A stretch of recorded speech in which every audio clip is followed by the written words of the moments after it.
ರೈತರ ಹೋರಾಟಕ್ಕೆ ಬೇಕೇ ಬೇಕು, ಬೇಕೇ ಬೇಕು.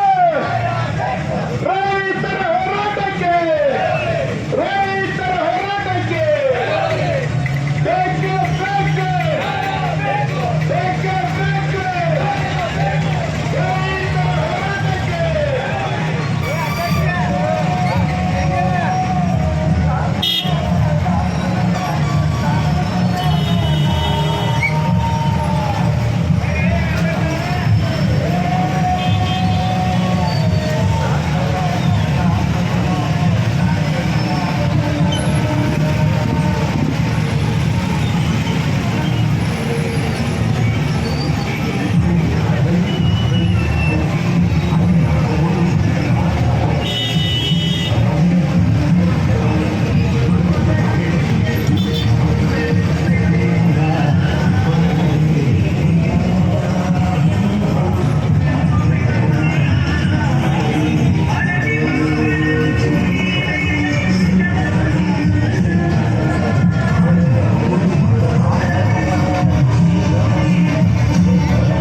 ಈ ನಮ್ಮ ಉತ್ತರ ಕರ್ನಾಟಕ ಭಾಗದಲ್ಲಿ ರೈತರ ಒಂದು ಸಂಕಲನಕ್ಕೆ ಅವರ ಒಂದು ಶಾಶ್ವತವಾದಂತ ಸುಭಿಕ್ಷವಾದಂತ ಬದುಕನ್ನು ನಿರ್ಮಾಣ ಮಾಡಲಿಕ್ಕೆ ಅವರು ನಿತ್ಯ ನಿರಂತರವಾಗಿ ಹೋರಾಟ ಮಾಡುವಂಥದ್ದು ಅವಿಸ್ಮರಣೀಯ ಅಂತ ಮಹಾನುಭಾವರ ನಾಡಿನಲ್ಲಿ ನಾವು ಇವತ್ತು ಹೋರಾಟವನ್ನು ಕೈಗೊಂಡಿದ್ದೇವೆ. ಎಲ್ಲ ಸರ್ಕಾರಗಳು ಎಚ್ಚೆತ್ತುಕೊಂಡು ಈ ನೆರೆ ಸಂತ್ರಸ್ತರ ರೈತರ ಹೋರಾಟಕ್ಕೆ ಸ್ಪಂದಿಸಬೇಕು ಅನ್ನೋ ಭರವಸೆಯೊಂದಿಗೆ ನಾವು ಇದ್ದೇವೆ. ರಮೇಶ್ ಕರ್ನಾಟಕ ಅವರಿಗೆ, ರೈತರ ರಮೇಶ್ ಕರ್ನಾಟಕ ಅವರಿಗೆ, ರೈತರ ಹೋರಾಟಕ್ಕೆ, ನೆರೆ ಸಂತ್ರಸ್ತರ ಹೋರಾಟಕ್ಕೆ ಭಾರತ್ ಮಾತಾ ಕಿ ಒಂದೇ.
ಅವ್ರ ಕಡೆಯಿಂದ ದಯಮಾಡಿ ಎಲ್ಲರೂ ಕಳ್ಕೊಂಡ್ರಿ ಎಲ್ಲರೂ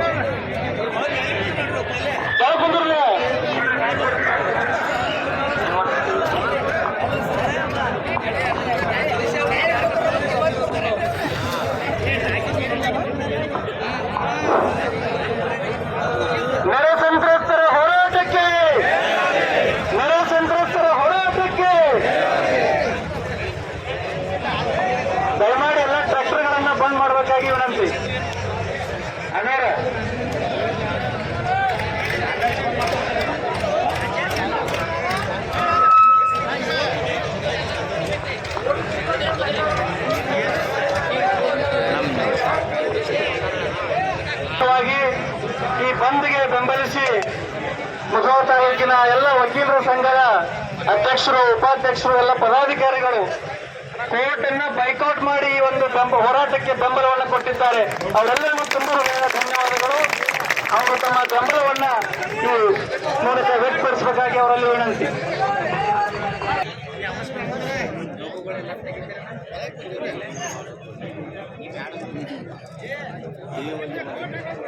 ಒಂದು ತೊಂದರೆ ಆದಾಗ ಇಷ್ಟೊಂದು ಹೋರಾಟ ಮಾಡುವಂತ ರೈತರ ಇರದಿಂತ್ರ ನಮಗ ಒಂದು ದಿನನಿತ್ಯ ಜೀವನ ಸಾಕ್ತಕ್ಕಂತ ಬಹಳ ಹೆಮ್ಮೆಯಿಂದ ಹೇಳ್ತಾ ಇದ್ದೀನಿ.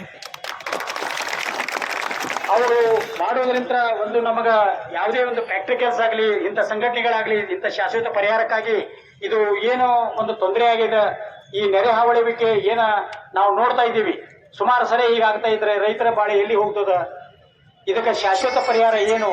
ಇದರಲ್ಲಿ ತಾಂತ್ರಿಕ ಪರ ಸಂಘಟನೆಗಳು, ಮುಖ್ಯವಾಗಿ ಎಲ್ಲ ವ್ಯಾಪಾರಸ್ಥರು, ಇವತ್ತು ನಾವು ಗಮನಿಸಿದ ಹಾಗೆ ಮುಧೋಳ ಸಂಪೂರ್ಣವಾಗಿ ಬಂದ್ ಆಗಿದೆ. ಈ ಬಂದ್ ಯಶಸ್ವಿಯಾಗಿದೆ. ಈ ಯಶಸ್ವಿಗೊಳಿಸಲಿಕ್ಕೆ ಕಾರಣೀಕರ್ತಾಗಿರುವಂತಹ ಎಲ್ಲ ಸಂಘಟನಾ ಪ್ರಮುಖರಿಗೆ ಧನ್ಯವಾದಗಳನ್ನು ಸಮರ್ಪಣೆ ಮಾಡೋಣ. ಇವತ್ತಿನ ಈ ನೆರೆ ಸಂತ್ರಸ್ತರ ಶಾಶ್ವತ ಪರಿಹಾರಕ್ಕಾಗಿ ಏನು ಹೋರಾಟವನ್ನು ಮಾಡಿಕೊಂಡು ಮೂರನೇ ಹಂತದ, ಮೂರನೇ ಸ್ವರೂಪದ ಮುಧೋಳ ಬಂದ್ಗೆ ಕರೆ ಕೊಟ್ಟಂತಹ ಎಲ್ಲ ಮುಖಂಡರುಗಳ ಒಂದು ಬೆಂಬಲಕ್ಕೆ ತಾವೆಲ್ಲ ಸಂಘಟನೆಯವರು ಬೆಂಬಲಿಸಿ ಯಶಸ್ವಿಗೊಳಿಸಿದ್ದೀರಿ. ಮತ್ತು ಮುಖ್ಯವಾಗಿ ನಾವು ಮಾಧ್ಯಮ ಮಿತ್ರರಿಗೆ ಧನ್ಯವಾದಗಳನ್ನು ಸಮರ್ಪಣೆ ಮಾಡಬೇಕು. ನಮ್ಮ ಎಲ್ಲ ಹೋರಾಟದ ಜೊತೆಯಲ್ಲಿ ಅವರು ನಮ್ಮ ಜೊತೆಗೆ ಇದ್ದು ಎಲ್ಲ ಜನರಿಗೆ ಈ ಒಂದು ವಿಷಯವನ್ನು ಮುಟ್ಟಿಸುವಲ್ಲಿ ಬಹಳ ಮಹತ್ವದ ಪಾತ್ರವನ್ನು ವಹಿಸಿದ್ದಾರೆ. ಅವರೆಲ್ಲರಿಗೂ ತಾವು ತುಂಬ ಹೃದಯದ ಅಭಿನಂದನೆಗಳ ಸಮರ್ಪಣೆ ಮಾಡಬೇಕು. ಹಾಗೆ ಈ ಒಂದು ಹೋರಾಟವನ್ನು ಕುರಿತು ಈಗ ಮುಖಂಡರು, ಆತ್ಮೀಯರೇ, ಪತ್ರಕರ್ತರೇ, ಹಿರಿಯರೇ ಮತ್ತು ಎಲ್ಲ ಮುಧೋಳ ಪಟ್ಟಣದ ಎಲ್ಲ ಅಂಗಡಿಯ ಮಾಲಕರುಗಳೇ,